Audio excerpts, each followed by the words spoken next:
हाँ, बहुत बड़ा बेमिसाल है। अब इससे ज्यादा बेमिसाल क्या हो सकता है कि भाई अशोक वाटिका में तो माता सीता सुरक्षित रह गई, लेकिन इस योगी बाबा के शासन में मंदिर में मेरी मां सुरक्षित नहीं रही। दल वो लोग बदलते हैं जिनके कॉलर गंदे हों, जिनका गलत काम हो, और भारतीय जनता पार्टी वो फैक्ट्री है, वो वॉशिंग मशीन है कि उसमें जितने भी गलत लोग हैं वो चले जाए, रिफाइंड होकर साफ हो जाते हैं। क्योंकि हम बात करते थे इस एलिवेटेड रोड की, हम बात करते थे लखनऊ एक्सप्रेस वे की, लेकिन ये डपोर संघ की, ये झूठे और मक्कार लोग बात करते थे रमजान की और शमशान की, ये बात करते थे कब्रिस्तान की ईद और दिवाली की, और हम बात करते थे विकास की। उत्तर प्रदेश के नौजवान, उत्तर प्रदेश की मेरी माँ बहनें उस वक्त हमारी बात को नहीं समझ पाए, जात पात में बढ़ गए और वोट डाइवर्ट हो। बहुत है सम्मान, हमारे योगी बाबा से पूछिए ना कि मंदिर में हो जाता है बलात्कार, हाथरस की बेटी चीख रही होती है, चिल्ला रही होती है, उसका परिजन हक की बात करने की बात करता है और डीएम उसके सीने पे लात मारता है।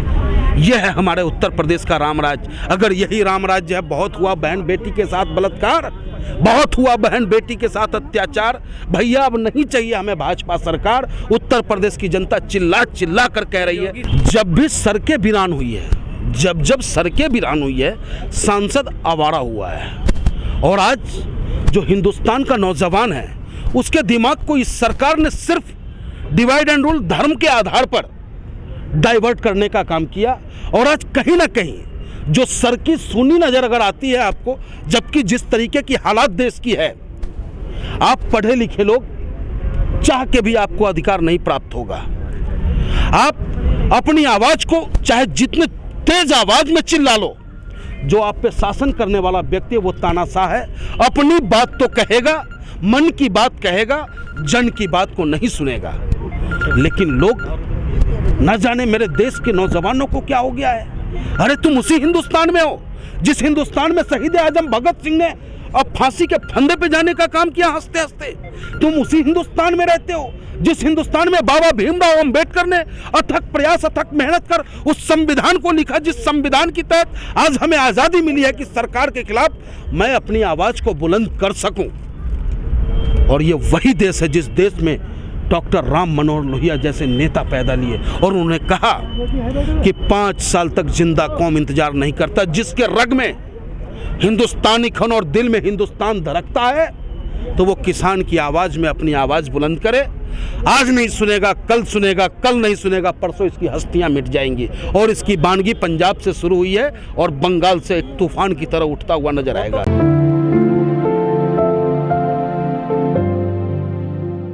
हमें हासिल क्या हुआ, पूरे हिंदुस्तान की जनता में आज आग है। मेरे सीने में न सही, तेरे सीने में सही आग जलनी चाहिए।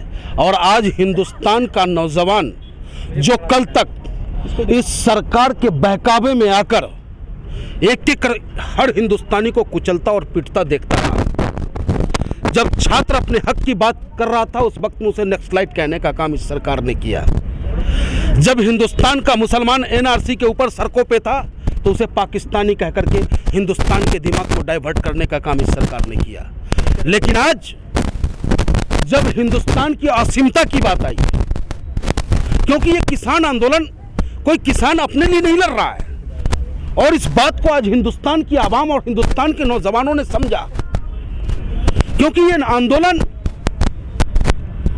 किसान क्या मांग रही है सरकार से, कोई उससे 15 लाख किए हुए वादे तो मांगने नहीं आया है। किसान उनसे ये तो नहीं कह रहा कि आपने कहा था कि काला धन आ जाएगा, उसकी बात करने नहीं आया आपसे।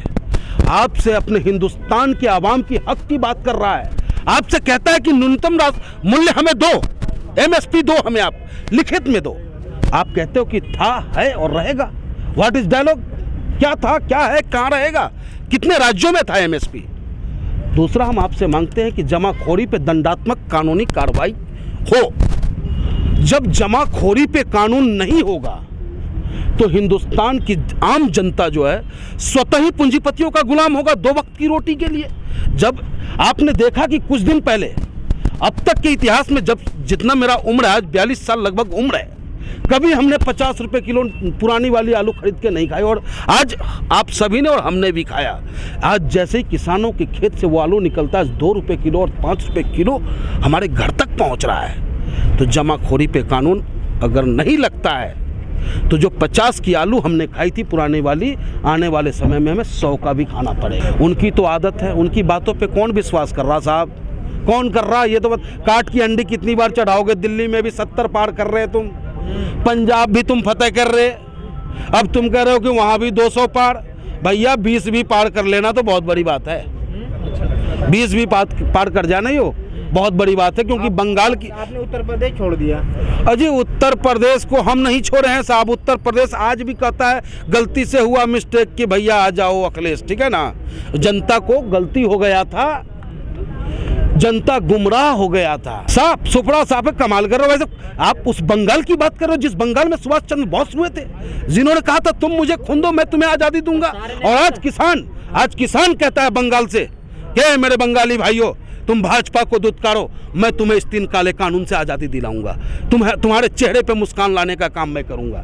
तो आज किसान की आवाज़ बंगाल की आवाम सुन रहा है। वहाँ हिंदू मुस्लिम एक होकर रविंद्रनाथ टैगोर उस धरती के रहे हैं, स्वामी विवेकानंद रहे हैं। तो ऐसे बंगाल के सारे बड़े नेता तो बीजेपी में शामिल हो गए। नेता कभी बड़ा नहीं होता, जिसके साथ जनता वो नेता होता है। उनके साथ नहीं, वो लोग दल बदलते हैं, वो लोग दिल बदलते हैं जिनके दिल में काला हो।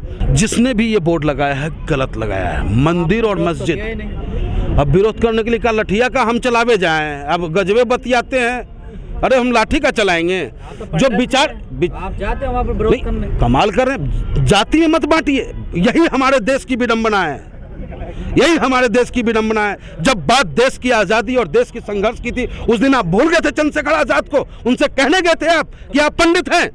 ये गलत बात है। जब नहीं जो लगाकर चुटिया क्यों बना रखी है आपने? हाँ, ये टीका हर हिंदू को लगाने का अधिकार है, चुटिया हर हिंदू को रखने का अधिकार है। दाढ़ी चाहे शेख हो, सैयद हो, मुगल हो, पठान हो, दूना हो, कुंजरा हो, कबाड़ी हो, जिस भी बिरादरी, अगर वो मुसलमान है तो वो दाढ़ी रखने का हक रखता है। जनेऊ सब हर कोई रख सकता है, आपको रखने का अधिकार है, इस पे कहीं कोई बैन नहीं है।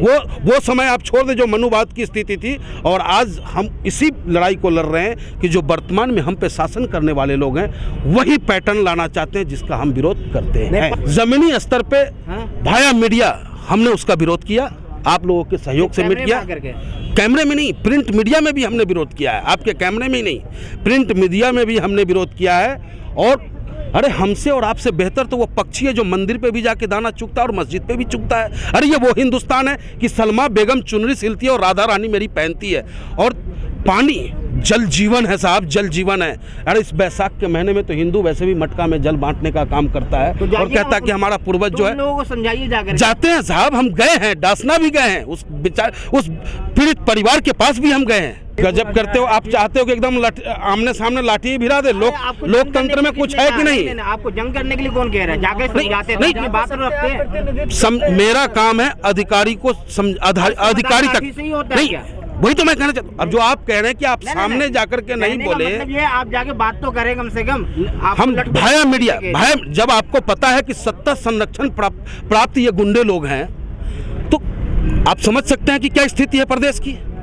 पर जब सेंगर जैसा बलात्कारी पूरे गवाह को खत्म कर देता है, तेल मालिश कराने वाला चिन्मय आनंद खुलेआम आज़ादी से घूमता है और वो बेटी जेल चली जाती है, तो इस सरकार से आप उम्मीद क्या रख सकते हैं? अरे हर भगवा चोले को बदनाम करने का ये प्रयास है, क्योंकि भगवा शांति का, एकता का संदेश देने का काम करता है। लेकिन वही भगवा पहनकर रावण भी आया था और माता सीता का हरण कर लिया था। उसी प्रकार आज उत्तर प्रदेश की जनता के मत का हरण इस योगी बाबा ने गेरुआ वस्त्र में करने का काम किया।